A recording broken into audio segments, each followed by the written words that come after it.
Yesu yavuze ngo naho amarembo y'ikuzimu yazikuka aba bantu ntago yabashobora. Baretse gato 6:5 ushobora kuba hari umurongo wa 5 hari amagambo avuga ngo hahirwa umuntu Imana itoranye kamwiyegereza atwi ube hagati muri twe kandi mwuka wera atuyobore kurushaho. Turaritse imbaraga z'Imana kugira ngo zikomeze zidukoreshe kurusha uko zijya zidukoresha, maze abaduteza amatwi bahembukira imbere yacu neza y'Imana itubonekeho. Buri umwe wese umutekerereze kandi utuyobore icyo tugomba kuvuga imbere yacu. Imana by'umwihariko w'Umushumba. Abo bantu bariho ni na benshi ariko ntibizarama. Ni nabwo ubona ntibitinda. Ibyo bintu ntibitinda. Ubundi umuntu utarahamagawe n'Imana ntabwo atinda kuri uwo murimo, ntatinda kugaragara ko atari Imana yamuhamagaye. Hanyuma tugana ku musozo, ni iki mwabwira abo bantu bari banamutse uyu munsi? Ijambo rimwe gusa. Ijambo ry'Imana rirahari. Ijambo ry'Imana rirahari. Igihe Eliya yahungaga Ezebeli yaravuze ngo bisha abahanuzi bose, ariko kandi ngo ageranye n'Imana ikiganiro mubwira ko abahanuzi bagihari hari 7,000 bitarapfukamira Bayali. Bivuga ngo hari abakozi b'Imana, ahubwo abantu nibasubire ku murongo nibagaruke, nta handi hari ubutabazi. Okay, Prince Robert, ijambo rimwe wowe urabwira iki aba bantu banamutse bashaka kuva mu by'Imana, by'umwihariko nk'umupresenter ukora ibiganiro bya gospel umunsi ku munsi, kuko nawe zira mikoro Imana yaguhaye izazikubaza? Ijambo rimwe tukomeza. Ijambo rimwe nabwira abantu, ntaga gakiza kaba mu rusengero. Agakiza kaba mu ijambo ry'Imana. Ikindi cya kabiri, ibyiringiro by'abera byose bishingiye mu kintu Yesu yakoreye ku musaraba, gucungura umuntu. Nicyo nababwiye. Okay, Eva ataragusubiza mikoro.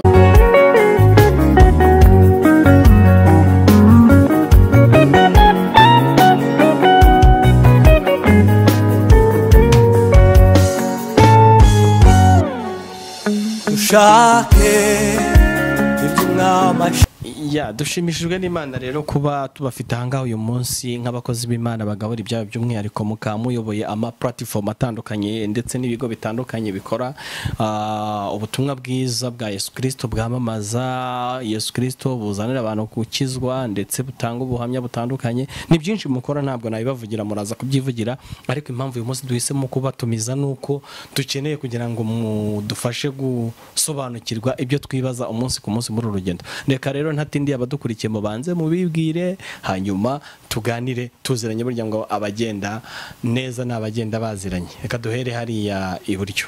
Yesu nashimwe ndabasuhuje mu izina rya Yesu. Mahoro y'Imana nabe muri mwe, muri kumwe na Niyonzima Vincent, muhungu wa boss. Imana ikomeze kubagirira neza. Dusanzwe tuziranye, turamenyeranye, tuganira ijambo ry'Imana kuri Nezerwa TV Rwanda. Imana rero ikomeze kubaha umugisha kandi ikomeze kubagirira neza. Urakoze cyane. Reka dukurikizeho n'uwo mugabo wundi mwegeranye nawe atwibwire, hanyuma tuganire nawe tuziranye. Reka nanjye mbasuhuze neza. Nitwa Prince Robert. Ubuse ngiye sindi umuhungu wa boss, ndaza kumenya amakuru kuno nawe umuhungu wa boss mukanya. Ni nsanga ari byo koko nanjye. Niba mukorera ikigo kimwe ubwo nawe uri umuhungu wa boss. Yes, reka nashimwe. Amazina yanjye ni Gatera Jose. Abanturutse mu Itorero rya Philadelifia, niho nkorera umurimo w'Imana. Na channel yacu Philadelifia niho mbandi kenshi, niho mbarizwa muri iyo channel. Rero Imana iduhana umugisha. Ko nakumvise nge nagukurikiye kuri radio, ni radio Umucyo, ni radio yiheri? Sinzi radio nagukurikiranye urumva. Nanjye niho namwumvisha ari kubwiriza. Murakoze. Twahuye n'icyamamare. Radio Umucyo isaa 4 z'igitondo kwa gatandatu. Mbandiho mfite ikiganiro kivuga ngo Imana irazirikana. Imana rero itugirire neza. Yes, reka ntere kubatindira rero. Imana irazirikana nahita afata umwanya adushira imbere y'Imana kugira ngo tuganire n'Imana iri hagati muri twebwe, bityo ibiganiro byacu bize kuba biyobowe na Mwuka Wera. Ni iki kizirikane? Yes. Imana yacu, Mana nziza, Mana ishobora byose, uri Imana igira neza. Wibutsa Abisirayeli bari muri Egiputa, urabyibuka ubwira Mose ngo numvise gutaka kwabo, numvise umuniho ngo bantakira. Uri Imana izirikana. Warabibutse hejuru y'imyaka bari bamaze muri Egiputa, urabazirikana. uyu munsi wane natwe kurushaho tuzirikane tuje kuvuga ineza yawe tuje kubwira abantu kugira neza imbaraga z'Imana ziboneka aha kandi bitavuga Imana biduhunge weze ikirere Mana ukomeze ubane natwe kurusha uko ujya ubana natwe urakoze usobanure benshi ibyo badasobanukiwe mwuka wera kandi uze ugaragare cyane urakoze kubikoze ni mu izina rya Yesu amen amen amen mama pasteur Imana iguha umugisha ku isengesho uzamoye kandi ntekereza ko Imana yamaze kuba yamaze kugera muri twebwe kandi irabana natwe hanyuma uyu munsi hari topic ikomeye nifuje kubaganirizaho ku bintu maze iminsi ngenda numva hirya no hino hatandukanye ku bantu by'umwihariko badasenga bavuga bati ariko dusigaye tubona n'abarokore nabo ari nkatwe ubona ko abantu batakaje ibyiringiro ndetse na bamwe mu basengaga harimo abantu ubona ko bamaze gutakaza ibyiringiro ese ni iki cyaba cyarabaye kiri gutuma abantu bari kubihirwa n'ubwiru bw'Imana cyangwa n'ibyiza byo mu rusengero na bya byiza mutubwira umunsi ku munsi mubwiriza bakaba bari kumva ahubwo ibyaha ari byo biri kubaryohera ni iki kintu cyaba cyarabaye kiri gutuma abantu banamuka mu by'Imana bakaba bari kwirundumurira mu by'isi reka duhere kuri uyu mugabo wicaye hano aduhe point ni iki kintu cyabaye kiri gutuma abantu bari guhaga iby'Imana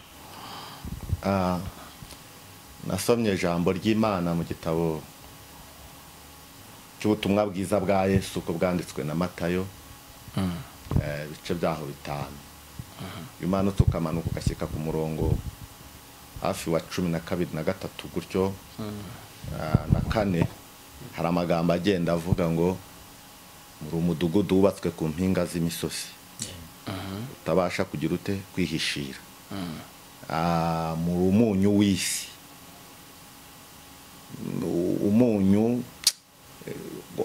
umunyu nukayuka uzaba ukiryoshwa n'icyo usibye kuwujugunya hanze abantu bakagira bate bakawukandagira kandi ngo ntawakongeza itabaza ngo aryubikeho iki intonga ahubwo arishyira ku gitereko rikamurikira iki abantu rero ino minsi ya none tugezemo ni iminsi Satani arimo gukora vuba vuba kuko uko iminsi igenda nawe igihe kiramugenda rero uko igihe kimugendana nawe arushaho gukora cyane bivuze ko Satani yaba yaramaze kudomina abakristo se akaba ariyo mpamvu ndacyakomeza hanyuma ugasanga ibiyo by'abagenzi byabaye byinshi n'uburyo usanga hariho amayobera menshi Satani ayobyamwo abagenzi bakibwira ko bari mu kuri kandi batari mu kuri rimwe na rimwe ugasanga barimo gutandukira bajya kure y'umurongo w'Imana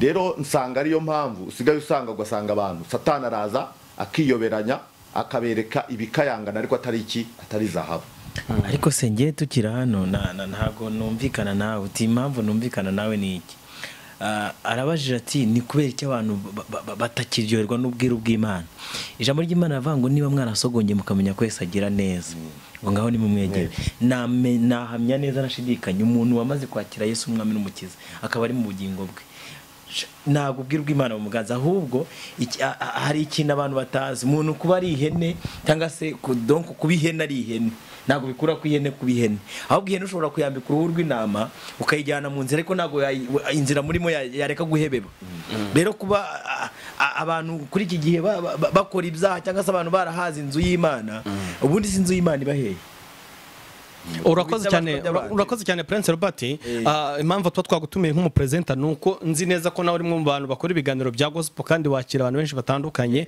tuba twagutumiye nk'umusesenguzi kugira ngo uze kudufasha ariko utarajya kuri iyo point yawe kuko ndaza kuyigarukaho gatoya reka mbaze na mama pasteur ni iki kintu kiri gutuma abantu ubwiru bw'Imana butakibaryoheye abantu batakiryohewe n'agakizo ahubwo aho kugira ngo bakururuke bava mu byaha bajya mu gakiza ahubwo bari gusohoka mu gakiza bajya mu byaha ni ikihe kintu cyaba cyarabaye nk'umushumba nk'umukozi w'Imana ubona biterwa n'iki murakoze gusa jewe mbona ibihe tugenda tujyamwo ari ibihe bya bindi batubwira ngo ni ibihe bya nyuma bityo ugasanga ngo mu minsi ya nyuma twakuze twigishwa ko urukundo ruzakonja ubugome buzagwira ukabona rero muri gukonja k'urukundo n'ubugome bukagwira harimo no kudakunda ijambo ry'Imana ngo rizaba ari ingume bizaba birimo no kudakunda ijambo ry'Imana akenshi usanga uko ibihe bigenda bihinduka ubuzima busa nkaho bukomerera abantu ubona ko n'urukundo rugenda rushira. Yego. Okay, Presenter Robert. Yes. Ese imperuka yaba yageze ko abantu bari kuvuga ngo urukundo rwarashize ngo ijambo ry'Imana ni ingume, ibintu Paulo yahanuye byaba byageze, twageze mu mperuka? Mvuze ngo imperuka yaba yageze, ubundi se n'iryari imperuka itagera. N'iryari imperuka itagera, ko imperuka ihoraho. Kuko guheruka kw'ikintu ni igihe cyagize, igihe gitangirira kikagera n'igihe kigira iherezo. Ubu nko kuri Robert imperuka ntiragera, ariko ejo nimubona ifoto yanjye yanditseho rest in peace, imperuka yanjye izaba yageze. Ubu hari umuntu imperuka yagereyeho. Ndahangaha abantu benshi bakunda kwitiranya ibintu byinshi cyane bigiye bitandukanye, ukumva ngo amapasi yavuze ngo turi mu minsi y'imperuka, ngo urukundo rwarakonje, ugira ngo igihe bacaga intumwa imitwe babatera amabuye, ugira ngo bari abantu babateraga amabuye bari bafite urukundo. Oya. Wapi. Hanyuma ahubwo dore twinjire ku kintu kivuga ngo mbese kuki abantu muri iyi minsi bari kugaragaza kudodongo kutaryoherwa n'ubwiru bw'Imana cyangwa se kutaryoherwa n'umunezero wo mu nzu y'Imana. Ubundi turebe neza abari abantu mbere binjiye mu munezero w'Imana. Umuntu yinjiye mu munezero w'Imana arongera akavamo. Icyo kintu sinzi uko byumva. Umuntu iyo yinjiye mu munezero w'Imana avamo. Icyo kibazo kimbarize Evangeliste Niyonzima akinsubiriza. Umuntu winjiye mu munezero w'Imana akavamo, kandi mu munezero Yesu ubwe yivugiye amagambo abwira abantu baganga amahoro atanga nta mubabaro yongera. Wagera ahantu hatangirwa amahoro hataba n'umubabaro ukawuvamo. Icyo nemera ko kuko ijambo ry'Imana riravuga ngo uw'Imana yafashe. Yes. Ntawe uzamuvuvunura ikiganza cyawe. Bisobanuye ngo naho imiraba yaza, ibikomeye bikaza, ugahura n'ibisitaza byinshi. Uyu muntu we Yesu yaranavuze ngo nta marembo y'ikuzimu yazikuka. Uko byagenda kose Imana izahagarana nawe kandi azakomera mu gihe abandi bacitse intege. Ahubwo nk'uko twatangiye tubivuga, Yesu hari amagambo meza yaravuze ngo mureke urukungu rukurane n'amasaka. Noneho aravuga ati ntimurukuremo amasaka atarera, kuko rwarandukana n'iki n'amasaka, ahubwo murureke amasaka yere zakuramo urukungu. None Profete ndashaka kubaza hano gatoya, niba Yesu yaravuze ngo urukungu mureke rukore n'amasaka, ko urukungu ruri kwijyana umusaruza atarazi, icyo cyo urakivugaho iki? Kuko niyo abantu batangiye kurambirwa ibintu byo mu rusengero bashaka kurusokamo cyangwa batakiryoherwa n'ijambo ry'Imana, bivuze ngo urukungu rwatangiye kwigaragaza. Ese rwaba ruri kwijyana? Ubajije nde? Ubishoboye muri mwebwe nsubize ko nicyo nabahamagariye kugira ngo kubajije ikibazo nanjye. Oya ngiye namwumvishije avuze ati urukungu. Ubundi se ninde ushinzwe kumenya ko ari urukungu? Hanyuma icyo bita urusengero, Bibiliya ivuga urusengero ivuga inzu zubatswe n'abana b'abantu, ibita amasinagogi.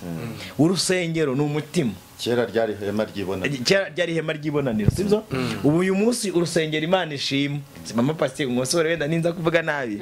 Urusengero Imana ishima cyangwa ni Imana ishaka ni umutima ukiranuka. Nta nubwo ari n'umutima gusa, kuko abo bantu n'urwo rukungu uri kuvuga aho rwagiye saa sita, aho rwavuye ku mugoroba, n'ubundi rujyana umutima rukongera ukawuvanayo. Umutima ukiranuka nirwo rusengero rw'Imana. Rero umuntu ufite umutima ukiranuka, njye nuko mbyumva, nta hantu najya, ntago ari nyamugiyo bijya. Naho ibyo tubona umuntu yagiye mu bakatolike saa sita akicara agatera iki kimenyetso, ku mugoroba akabona ntibimeze neza, agahita ajya gutega cya gitambaro mbona iwacu. Ndakubuza abanyamakuru muravuga cyane utanjijisha, reka mbaze Mama Pasteur wowe urabivugaho iki? Evangeliste Niyonzima aravuze ati Yesu yaravuze ngo mureke urukungu rukurane n'amasaka, nyiri umusaruzi naza wazahitamo imbuto ikwiye kwera, ikwiye guhunikwa, ikajyanwa mu bubiko. Ese ko nge ndimo kubona abantu bahaza ijambo ry'Imana badashaka kuryumva, urusengero ntibagishaka no kujyayo, barabihiwe. Urukungu rwaba ruri kwisarura? Saka yo mbibona. Nukuvuga ngo mu minsi ibyo navuze ngo mu minsi ya nyuma niko twigishijwe, kandi koko nibyo. Uravuga uti si minsi ya nyuma twaba tuyirimo cyangwa niki? Sinzi wabivuze muri bagenzi banjye. Minsi ya nyuma y'umuntu akiriho, minsi ya nyuma bitaragera. Kandi iyo atakigaragara iminsi ya nyuma wageze, umunsi wo wararangiye. Ariko tuzi ko nk'abizera cyangwa se twebwe abakozi b'Imana tuzi ko hari igihe kizagera Kristo akagaruka, abamwizeye abamwikomejeho icyo gihe rero kizagera. Noneho icyo gihe kitaragera, abantu bari gusubira inyuma, tukaba Kristo azasanga hari umuntu umwizera ukiriho, ariko azaba ahari. Azaba ahari. uti gute? Azaba ahari kuko abasubira inyuma barahari, ariko n'abagihagaze barahari. Yego. Niki nk'umushumba wowe ukora ku giti cyawe nk'umuntu ushumbye itorero, by'umwihariko ukaba ushumbye n'abantu benshi batandukanye kukubwiriza ku ma platform menshi atandukanye, bari radio ibikurikiwe n'abantu benshi, iyi channel ya YouTube ibikurikiwe n'ibihumbi byinshi by'abantu, abwiriza ku rusengero kuri Philadelifia, uba ufite abantu benshi. Wowe nk'umushumba, uruhare rwawe mu gutuma abantu batari kunamuka bajya mu by'isi kuruta uko bakavaye bava mu by'isi baza kuri Kristo Yesu, uruhare rwawe ni uruhe? Uruhare rwanjye ni ukubwiriza abantu ijambo ry'Imana no gusenga, kuko burya ijambo ry'Imana n'amasengesho ni ibintu bigendana. Twe ntiducika intege, tugomba kubwiriza abantu tukabereka inzira y'ukuri, tukababwiriza ijambo ry'Imana, hanyuma tukagerekaho n'amasengesho. Wumva kumva, ariko hari n'abatumva, ariko bumva barahari. Evangeliste ndumva arimo kugenda kubaka. Reka mbaze present, ese aho ntabwo aba bakozi b'Imana baba batubwiriza amagambo y'Imana gusa, ariko ibikorwa byayo wenda ntabyo, abantu bakaba bumva amagambo, ariko imirimo cyangwa se ibintu bifatika bituma abantu bakomera mu gakiza bakaba wenda ibyo bari kubura, bakariyo mpamvu bari kunamukora. Byumva ute nk'umupresenta? Njyewe rero ukuntu mbyumva, hari n'ikintu kibaho, abantu bamwe twigishijwe na nabi, dutozwa nabi, sibyo? Mu gutozwa nabi, kanguye nk'urugero rwa hafi, bashumba bakumfatire, baramfata nimumva ibyo ndi kuvuga. Hano tuba turi muri debate, sibyo? Niyo mpamvu bananyicaje hagati. Urumva iriya nama yacu bakuzingatiye kugira ngo utayoba. Yego. Ariko reka turebere hamwe kimwe mu bintu bituma umuntu, ubundi se mukanya numva ijambo ryiza uvuze ngo bashobora kuba bari gukunda iby'isi, uri kumva? Ubundi umuntu ava mu by'isi ryari? Nibyo nakubazaga, ni umuntu ava mu isi ryari? Wowe uravuga ngo abantu ngo ntabwo bagikunda ibintu by'ijambo ry'Imana. Ubundi se baribwirijwe nani? Baribwirijwe he? Iki ndabana ni wicaye hagati y'abashumba ngo babwirijwe kumwe barahari abigisha b'ijambo ry'Imana, ahubwo mvuga ngo usanga mu isi yabaho ikibi n'ikiza. Bivuze ngo hari abigisha beza, hari n'abigisha babi. Udashobora kwigisha umuntu ngo amwigishe ibintu bizagira icyo bigira bite bimumarira. Hari ariko ntituvuze ko nabigisha beza bigisha ijambo ry'Imana ry'ukuri. Rimwe Dawidi yavuze ngo naribitse ku mutima kugira ngo ntagira ntayicumuraho. Uyu muntu rero wabitse ijambo ry'Imana kugira ngo adagucumuraho, ntagakora kino Olivier ari kuvuga. Umuntu nabitse ijambo ry'Imana kugira ngo nagucumuraho. Uyu muntu ubitse ijambo, ariko twibuke ko Bibiliya ivuga ko hari abana b'Imana, hari n'abana bande ba Satani. Kandi abo bana ba Satani si ukuvuga ko bazigaragaza bari mu ki bari mu byaha. None se umuntu apimira abana b'Imana, abapimira ko bagiye mu rusengero ejo bakaba bavuyemo. Niho wapimira abana ba Satani n'ab'Imana? Hari ijambo twavuze twabanje kuvuga rivuga ngo ibikayangana byose ntabwo ari ko ari iki ari zahabu. Bisobanuye ngo umuntu ashobora kuririmba muri korari adakijijwe. Bisobanuye ngo umuntu ashobora kwicara mu rusengero akajya gutanga amaturo nk'uko abandi bari kuyatanga ariko atagize ate. None se uyu muntu nava mu rusengero akavamo akigendera, nicyo kiragaragaza yuko abantu bari gusohoka mu butumwa bwiza. Uyu muntu nanagenda nubwo twebwe tubibona nk'abantu azagenda, ariko nubundi asanzwe adahari. Avala nicyo nari kuvuga, kuko ijambo ry'Imana yavuga ngo ni mubareke bagende, ngo nubundi bari baturima atarabacu. Reka wenda nunganire nka mama pasteur wavuze ngo urukungu rukurane n'amasaka. Abana n'abantu benshi yaba bahura nabo kuri radio, mama pasteur ushobora kwicara ukareba urukungu ukamenya ngo uru ni urukungu cyangwa se iri ni isaka. Yego. Ubwawe ushobora kubipima? Nabipima. Ubipimisha ute? Mbipimisha umwuka wera.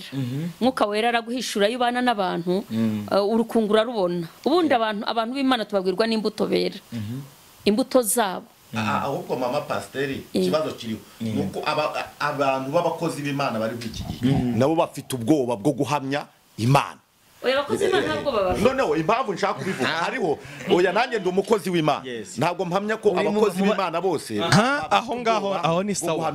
Hari bake bayihamya badafite ubwoba, hari n'abandi batinya kubwiza abantu kuri ngo bababwire ijambo ry'Imana ry'ukuri nkuko bivuze. Hari ahantu uvuze uravuga oya ni abakozi b'Imana aho navuze ngo yarebye urukungu rega biterwa n'Imana bakorera iyariyo. Urumva yarebye urukungu ararumenya, ariko urwo rukungu ntushobora kurubwira ko ari urukungu cyangwa se unyuze mu ijambo ubwiye ry'Imana. rero ntabwo waba uri umukozi w'Imana. Ubundi umukozi w'Imana kandi murutinya. Mama Pasiteri, ndashaka kujya nkubaze, iyo ubonye urukungu ruje rutwaye vebiti ruje mu itorero urubwiza ukuri ari uko ari urukungu, ugomba kumubwiza cyangwa itubara hari igihe usanga n'urwo asanze narwo ari urukungu. Noneho umva rero hari ikintu uvuze, avuze ngo iyo ubonye vewitije ubona wamubwiza ukuri cyangwa se itubara ibya 10. N'uwo muntu uha agaciro ibya 10 atabanje kureba ko umuntu yera imbuto cyangwa se ari umwana w'Imana, nawe n'urundi rukungu. Urugero genda ahangaha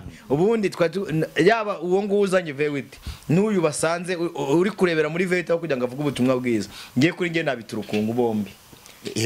Ahubwo nanone hari ikibazo nibaza, kandi ndakikubaza nyibaze na Mama Pasiteri. Iyo uvuze ngo umuntu ngo yera imbuto, donc ngo imbuto ngo z'abizera, kuri wowe imbuto z'abizera ni izihe? Imbuto z'abizera ni urukundo. Imbuto z'abizera ni nyinshi. Iyo umuntu ari umukirisitu ubibwirwa n'imbuto yera: kumvira, kubaha Imana, kugira imirimo myiza. Imirimo myiza ni iyi? Imirimo myiza ni ukabona umuntu ni umukristo, ntasambana, ntiyiba, ukabona afite imyitwarire. Pawulo yarabivuze, arabivuga mu Baroma ibice 12, aravuga ngo bene data ndabinginga kubw'imbabazi z'Imana nimuhinduke rwose. Ubundi iyo uri umukristo uba warahindutse, nimuhinduke rwose, mugahinduka, mudahinduwe n'idini, mudahinduwe n'aho muteranira nabo mugendana nabo, ahubwo ugahindurwa n'umwuka wera. Rero umuntu wahinduwe n'umwuka wera niyo mubana ari umukristo uramumenya. Umuntu w'imfura w'inyangamugayo we ntashobora kwera izo mbuto kandi atari umukristo. Inyangamugayo n'ubukristo biratandukanye. Urakoze cyane President. Hari ikibazo baje ngo umuntu w'imfura cyangwa inyangamugayo we ntashobora kuba umukristo. Ese mu ndangagaciro z'umukristo kuba inyangamugayo ntacyo bimaze? Birakimaze, ariko urumva ko uri umukristo, n'umukristo wabaye iki? Inyangamugayo. Bitandukanye no kuba inyangamugayo itari umukristo. Inyangamugayo itari umukristo. Ni gute se ubundi umuntu yaba inyangamugayo adakijijwe? Reka nababwiye twebwe ubundi abantu tureba bike. Ibyo tureba, ushobora kureba umuntu agenda atagira amagambo menshi ukavuga ati uyu ni inyangamugayo cyangwa se atagira, ariko Imana yo ireba byose. Ariko icyambere ireba ni mu mutima. Reka nanjye narubaha. Ushobora kuba inyangamugayo ariko udakijijwe. Utitse gute? Ushobora kuba inyangamugayo ntugire umuntu wahemukira, ntube wagira uwo wakwiba, ariko kandi hari ibyo wakora utabujijwe kuko utari umukristo. Twebwe abakristo tuzi ko nta muntu ushaka abagore babiri, nta muntu unywa inzoga, ariko hari abantu banywa inzoga kandi ari abakristo. Imyemerere yacu, mu myizerere y'umukristo hazamo no gutinya iki? Imana. Agatinya Imana, akanga gukora icyaha kugira ngo Imana itamureba nabi, akomeze kugira umubano mwiza n'Imana. Itinya icyaha ariko nta wundi utinya. Twebwe dutinya Imana. Umukristo atinya Imana. Umuntu utari umukristo ushobora gusanga ashobora kuvuga ngo ni kumanywa agatinya abantu ko bari kumureba cyangwa basenga nabo babana muri korari abapastori, agatinya, ariko ninjoro mu mwijima leta avuga ati ntabwo bari kundeba agakora iki cyaha. Ariko umukristo ubana n'Imana na ninjoro aba yumva Imana igifite imureba. Mama Pasiteri, wewe gutinya Imana nabwo ntabwo ndi kumva neza. Gutinya Imana gute? Abana bawe baragutinya? Abana banjye ntago bantinya, baranyubaha. Abana bawe baragutinya? Okay. No, gutinya umuntu, urumva birashoboka gutinya umuntu. Ushobora gutinya umuntu. Mvuze abana bawe. Kuko abana banjye ntabwo bantinya. None se kuki wumva ko umukristo we yatinya Imana kandi iyo bagiye gukosa bahita batinya bakavuga ati papa yaduhana, hanyuma bakareka gukosa, bakareka gukora icyaha. Ubwo baba babujijwe gukosa nande? Nanjye wese. Sinono turi kugaruka handi. Noneho bakahita banabigenderamo. Banze gukora amakosa, banze gukora ibyaha atari uko bo bashaka kubikora, ahubwo banze kubera igitsure kiri mu wababyaye. Nguko rero uyu muntu nawe wamenye uwamubyaye atava kuvuga ngo yahaza iby'Imana. Dutangira yatubwiye, aratubwira ngo kuki ngo muri kigengo abantu bahaza iby'Imana. Ndaga ngiye ntago nemeranya n'abantu bavuga ngo abantu bahaza ibintu by'Imana ntibigeze banabibona, kuko umuntu wabonye ibintu by'Imana ntago abihaga. sinzi ngiye niba ariko abantu ntabwo uvuze ngo abantu ntibabonye iby'Imana kandi insengero ziriho n'amaradiyo ariho kandi abo bantu babihaze n'abantu babyigeze kuko umuntu utigeze kubyumva ntabwo bavuga ngo yarabihaze aba rero babihaze ni abantu bigeze kubibona bakabibamo nyuma bakabihaga bahaze ibyo babonye eske ubwo barabibonye ariko mwibuke ijambo Imana yavuze iravuga ngo umukiranutsi wanjye naho yagwa ntazagira ati ntazarambarara iri jambo nubwo twebwe twakumva tutari kuri agaciro ariko imbere y'Imana rifite iki agaciro bisobanuye ngo Imana yo mwabanye mugatindana ikakubona neza ukayinezeza ikabona mu mutima inzira zijya mu Isiyoni ikabona mu imbaraga zayo mugatindana byibura ikakubona ntabwo yaguhomba iguma kukuzirikana uko byagenda kose ahubwo twagaruka kuri cya kintu n'urukungu rugenda rukurana n'iki n'amasaka uvuga iki ku bijyanye n'imbuto z'umwuka umuntu akwiye kwera ku buryo zigaragarira abantu zikaba zahindura abantu bakaryoherwa no kuba mu bwiru bw'Imana cyangwa se mu buryo bwo kuba mu ijambo ry'Imana bya nyabyo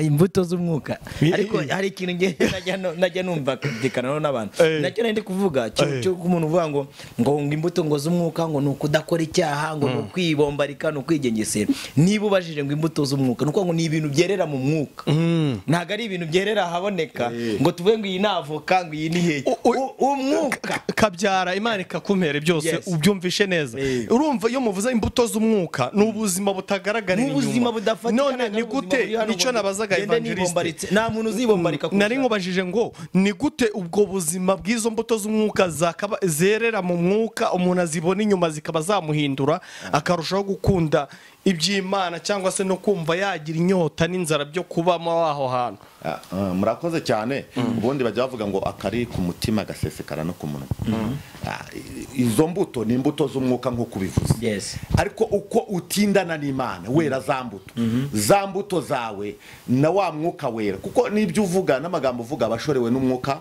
w'Imana hari ibintu ushobora kuvuga bakavuga ati uyu muntu nta mwuka umugize ute umuyobora hari ijambo ushobora kuvuga bakavuga nta mwuka umuyobora bisobanuye ngo amagambo uvuga n'imbuto z'umwuka byose bigeraho bikagaragarira abakureba ariko se amagambo umuntu avuga amahame hari umuntu ashobora kugendwa n'amategeko akaba amategeko ari yamugenga sibyo akaba ari yamugenga kandi wamubona ko akagendwa n'amategeko runaka ya societe runaka ugahita uvuga ngo agengwa n'umwuka fata urugero rwacu iwacu ngesengera muri ADPR n'urugero kubera ko abantu bacu batemere kudefiriza imisatsi numubona yibombarutse uhita uvuga ngo uriya mwana ayoborwa n'umwuka kandi ayoborwa n'itegeko ryo muri ADPR oya ntabwo aho ndabumva ni ukuvuga ngo n'ubundi ni bya bindi nakubwiraga Paulo yavuze ngo ndabinginga ngo muhinduke rwose abantu rero bahindurwa n'amahame y'idini cyangwa itorero ntabwo baba bahindutse rwose ariko abantu bahindurwa n'umwuka wera baba barahindutse rwose wamubona mu myitwarire ukamubona no mu mwuka avuze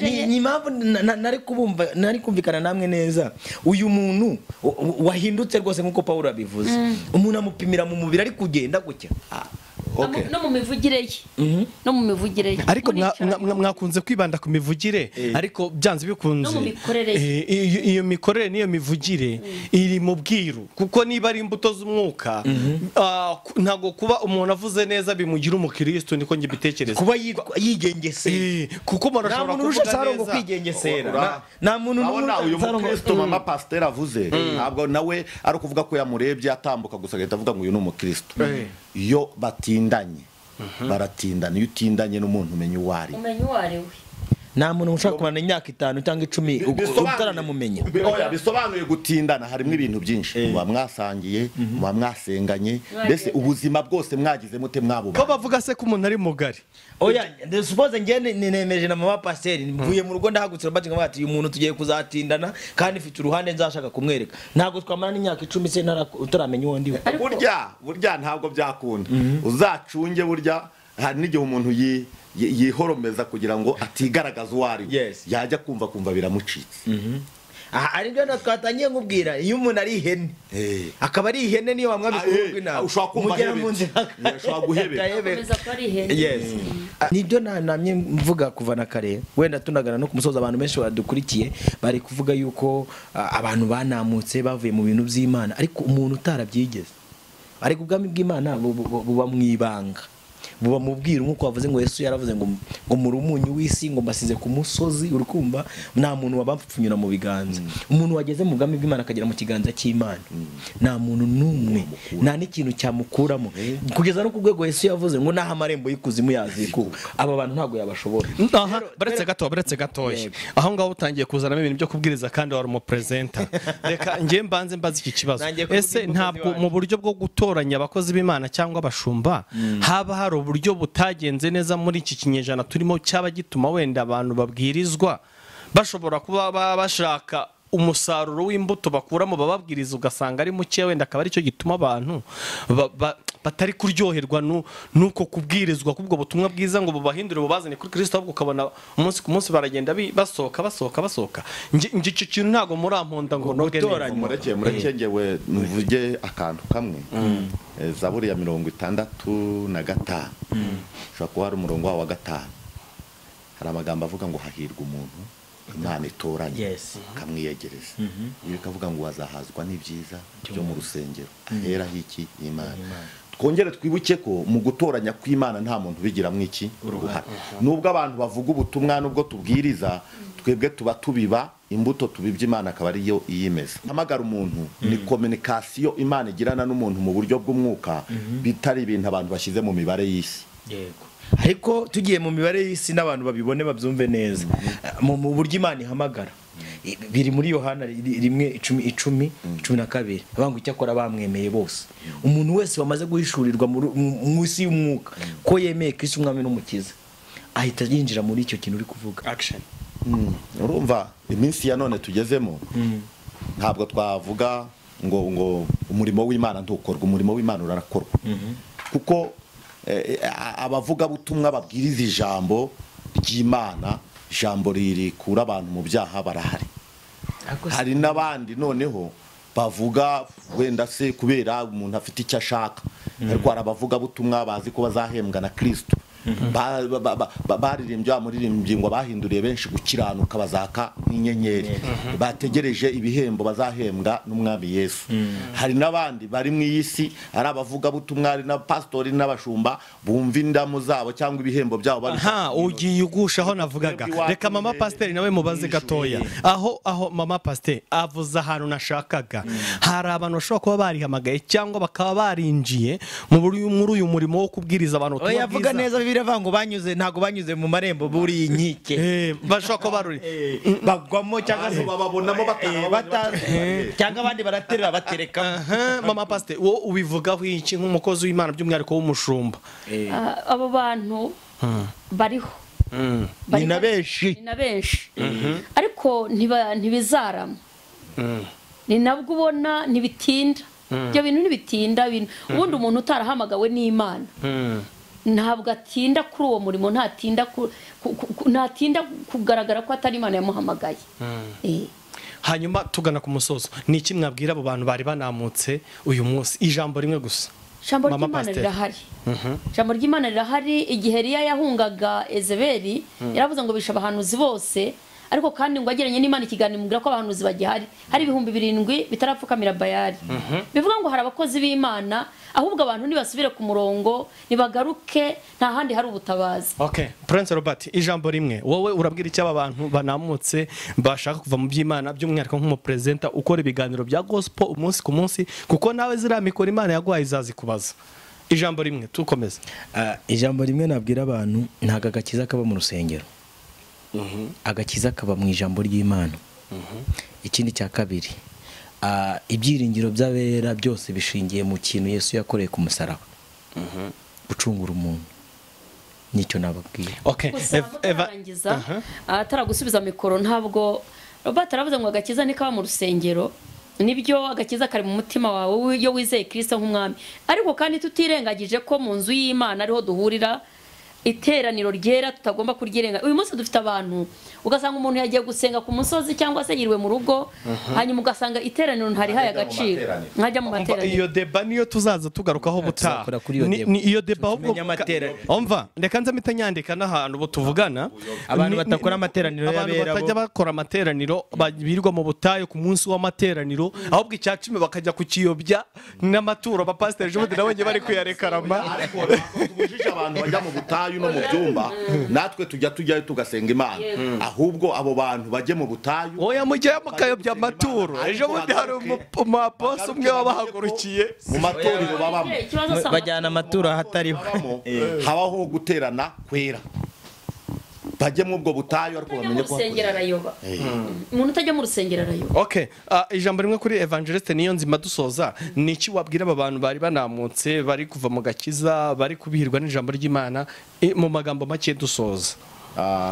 Njyewe ijambo mbwira umuntu nteze amatwi wari ufite wumvaga ari gucika intege, namubwira ko yakomeza ku mwami, ko Imana yacu ko yari kera n'uyu munsi wa none ariko igize ite ikiri, kandi ko ijambo ry'Imana akwiye kuriha agaciro, ugasoma ijambo ry'Imana. Umukristo ugiye gupfa atangira kumva ijambo ry'Imana ribishye, gatangira gutoranya mu nzu y'Imana, atajya kumva uturirimbo ngo dukorasi turaryoshye, akumva aryoherwa ngo no kuba ari mu butayu gusa, ataryoherwa ari mu rusengero. Tugomba kuryoherwa, umuntu uri ku murongo mwiza agomba kuryoherwa n'ibyiza byo mu rusengero rw'Imana. Rero ndababwira ngo bongere bagaruke begera Imana, basubire ku mwimerere w'agakiza bari bafite. Niba yarahamagaye asoma Bibiliya, akunda ijambo ry'Imana, yongera akunda ijambo ry'Imana, abe hafi y'Imana.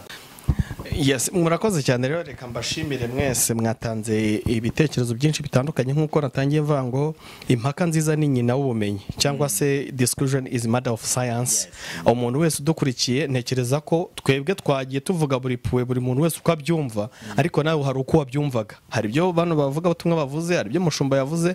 Buri muntu wese udukurikiye nzi ko hari ikintu abashije gukuramo. Reka tuvuge ngo ubwami bw'Imana burahari, kandi n'ijambo ry'Imana ryo kuri rirahari. Niba warakijwe ukurikiye umuntu uzagwa, kuko uwo muntu ashobora kuba yarihamagaye wowe utabizi. Icyo gihe rero ukuremo ibyawe, nanjye nkurimo ibyanjye, nawe nge nari Babyihorere. Reka nsabe n'ubundi evangeliste niyo nzima adushyira imbere y'Imana, asengera umuntu wese wari udukurikiye kugira ngo ijambo ry'Imana rikomeze rishinga imizi, hanyuma dusoza. Mana, mu izina rya Yesu, turagushimiye ko ari watangije umurimo mwiza muri twe, kandi nani wowe uzawusohoza. Tugushimiye ko ari ijambo ryawe wavuze, uravuga ngo itorero ryawe ryubatse ku rutare, kandi ngo naho amarembo y'ikuzimu yazikuka ntabwo azarishobora. Turagushimiye ko umukiranutsi arinzwe kandi umuhozaho amaso. Ijambo ry'Imana ryarabimbwiye mu rwandiko rwa mbere rwa Petero ibice 3:12, harambwira ngo amaso y'Uwiteka ari ku bakiranutsi, n'amatwi ye ari ku byo basaba, ariko igitsure cy'Uwiteka kiri ku nkozi z'ibibi. Turagushimiye ko abakiranutsi bahari n'abakiranirwa bakaba bahari, ariko amaso yawe ari ku bakiranutsi n'amatwi yawe ari ku byo basaba. Urakoze rero, duhendahenze umuntu wese umva iki kiganiro kugira ngo akiteho kandi kigiraho kimukura, kigire naho kimushyira. Urakoze ko kuri Imana iri kumwe natwe, byose dusenze twizeye mu izina rya Yesu, amen. Shalom, shalom. Imana ibahe umugisha. Mwakoze kuza. Philadelifia mwakoze. Robert Mugezi TV mwakoze. Evangeliste Unezerwa TV Rwanda mwakoze. Amen. Amen.